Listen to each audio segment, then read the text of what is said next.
What's going on, people? We are Tottenham TV here, back here with another update video to bring to you today. Haven't actually brought one of these videos to you for a while now, but you know, as you can probably understand, football has overtaken everything at the moment, and we've got the games don't stop here. We've got Sheffield United on Thursday night, and then we've got 3 games in 6 days after that, so it's coming thick and fast. But what I want to talk about today is a few incomings and a few different kind of news updates. So let's start off first with Gabriel Magalhaes from Lille. He's a Lille centre-back, and reports in Spain, a couple of reports in Spain have claimed that Tottenham have made a 27.2 million bid for the Lille centre-back.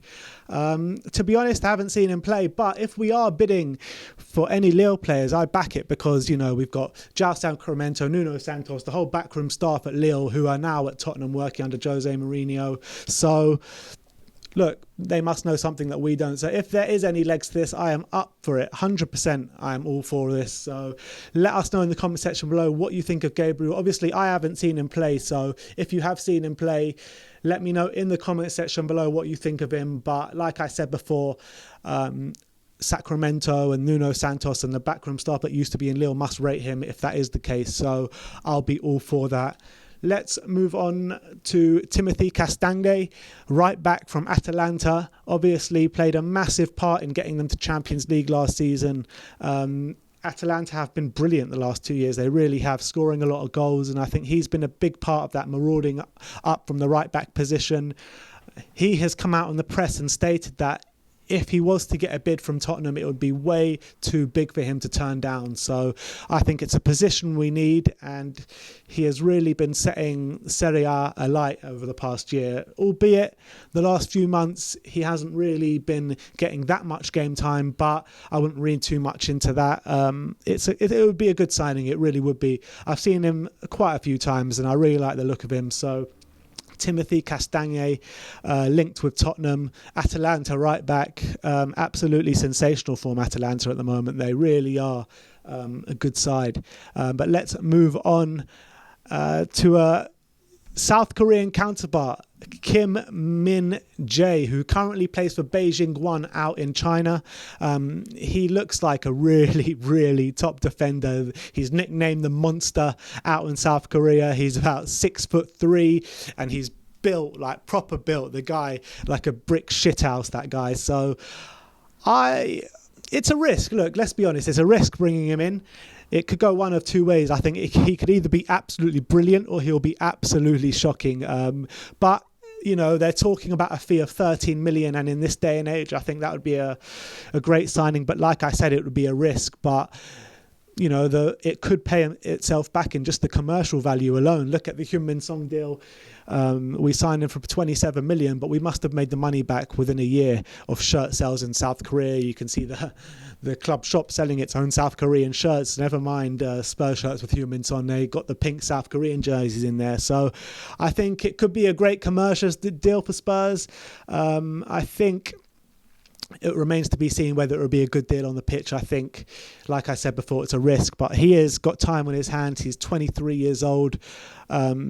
He's locked in discussions with Beijing, his current club as well, because apparently he made critical comments about the team and the coach, and it was broadcasted widely in his homeland of South Korea. So he does have some attitude problems, but if he was to come to Tottenham and have Heung-min Son to kind of feed him in, then I think it could be a good deal. But let me know in the comment section below what you think of that. Would that be a good deal?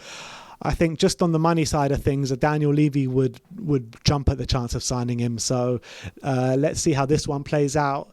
Now, the next two I want to talk about are interesting ones. And the first one, let's talk about Kieran Trippier, because he was on the Beautiful Game podcast, and props to them for getting him on. And they were talking about how it ended on a sour note, really, with him at Tottenham. And he felt let down by Tottenham and Pochettino, and he felt that Tottenham were offering him to clubs behind his back. He went to speak to Pochettino and Daniel Levy, and they couldn't really speak straight to him. And Trippier asked if he's going to be in the plans for next season. They couldn't give him a yes, they couldn't give him a no. And ultimately he left the club for 20 million to Atletico Madrid. But what was said is that he was being offered to clubs behind his back, and the club weren't being kind of upfront with him, which is really not great to hear. I know that I was very critical of Trippier in his last year at Spurs, but I think that he was at us a long time, and I think he deserved to be treated with respect. He deserved to be treated in the right way. He never gave less than 100% for Spurs, albeit his defensive side of the game wasn't always there for Spurs. But look, he's not the complete player. He's not an amazing player. But I think that he deserved to be treated with respect. You know, he got us to a Champions League final. He was part of that squad.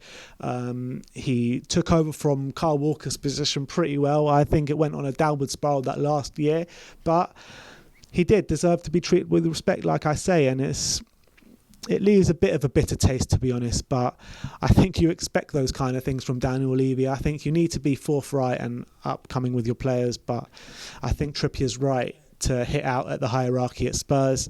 But moving on, last but not least, what I want to talk about is Mauricio Pochettino. Maurizio's son has signed a new contract with the club, and as you can see behind me, you've got Maurizio still in his Spurs gear, looking and standing with Maurizio, signing that new contract. It almost looks like Maurice is still the manager, but no, it is for a Mourinho side. But Pochettino still has faith in Tottenham and keeping his son at the club. Let me know in the comment section below what you feel about all this news. Like, subscribe and comment, and as always, come on you Spurs.